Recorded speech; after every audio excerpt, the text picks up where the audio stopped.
All right, so ready to dive into something a little unexpected. We're tackling leadership lessons today. Leadership, huh? Yeah, but get this. We're gleaning wisdom from the Gospel of Mark. Okay, now that's not something you hear every day. The Bible in leadership. Tell me more. Right. It's Mark 10.3545 to be exact, and trust me, it's got some seriously relevant stuff for us today, even outside, the whole religious context. Lay it on me. I'm intrigued. Okay, so picture this. Jesus is going about his ministry, and there's this buzz about a kingdom he keeps mentioning. And I know kingdom can sound kind of outdated, so think of it more like a new era, a total societal shift. Right, like a whole new world order. Got it. Exactly. And this concept, back then, huge. People were expecting, well, a revolution. Makes sense. Talk about a time of upheaval. So when Jesus brings up this kingdom, it's a big deal, especially for his inner circle, right? His disciples. You got it. And that brings us to two brothers, James and John. These guys, they're part of that inner circle, and let's just say, Oh, I've got a feeling this is where it gets good. What did they do? Try to jump the line? you could say that. They go straight to Jesus with this request that's, well, let's just call it bold, even for them. They basically say, listen, Jesus, when this whole kingdom thing takes off, we want in, like right next to you, calling the shots. Wow. Talk about aiming high. You gotta admire the chutzpah, I guess. But seriously, what were they thinking? Right. It really makes you wonder, was it just getting caught up in all the hype? Or did they truly believe they were the best for the job? It's a question that still resonates today, doesn't it? Think about it, people gunning for the corner office, the promotion, the recognition. What's driving that? A thirst for power, a need to prove themselves. It's almost like they're equating status with importance, you know? Like Hmm. being close to the top automatically makes them significant. And haven't we seen that throughout history? Oh, absolutely. But here's where the story takes a turn. Jesus, he doesn't shut them down, and he doesn't give a straight answer either.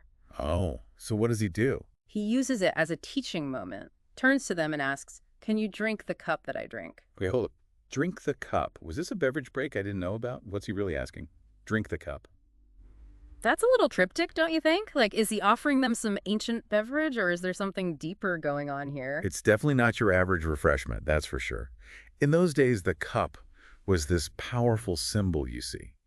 It represented suffering, sacrifice, maybe even persecution. Think of it like this. Everything Jesus was about to go through, the betrayal, the agony, carrying the weight of the world on his shoulders. Okay, so not exactly a celebratory toast then. He's basically asking them, are you willing to walk this incredibly difficult path with me? Yeah, exactly. Yeah. Jesus is making it crystal clear. True leadership, it's not about grabbing for power or chasing prestige. It's about service. It's about being willing to sacrifice. And it's about being there for others, sharing the weight, even when it hurts.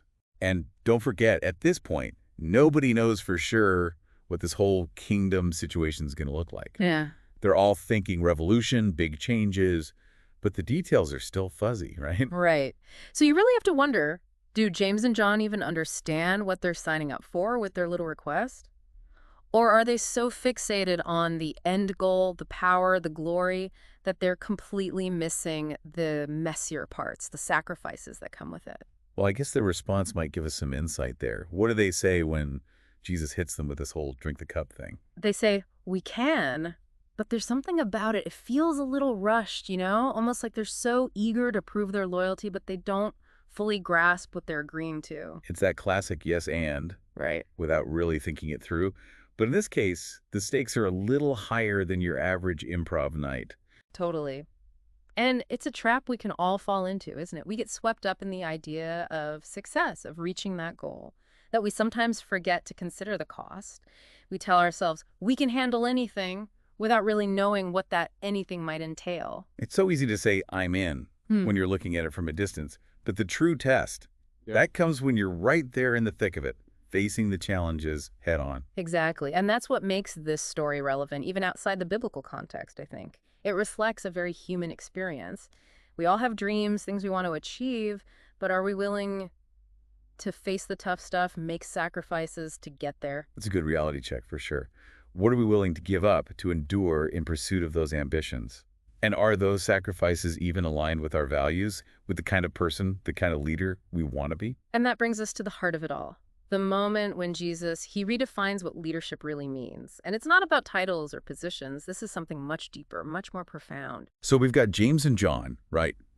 Ambition dialed up to 11, ready to drink the cup, even if they haven't quite wrapped their heads around what that means. Yeah. But then Jesus, he kind of flips the script. Big time. Doesn't he, though? It's not just about answering their request. It's like he dismantles their whole idea of what it means to be great. He basically says, and I'm paraphrasing here, if you want to be truly great, you got to become like a servant. If you want to be first, you got to be the last, the one who serves everyone else. Well, that's not exactly the kind of advice you'd get in a business meeting, is it? I mean, Yeah. our world, it's all about climbing that ladder, getting to the top, Yeah. being in charge. This is like the opposite. It's radical, no doubt, especially back then. Think about it. Servants, slaves, those weren't positions of power, not at all. Hmm.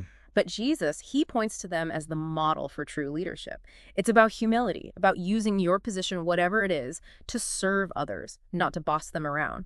It's like he's saying, true leadership isn't about the title. It's about your attitude, about how you treat people, how you live your life.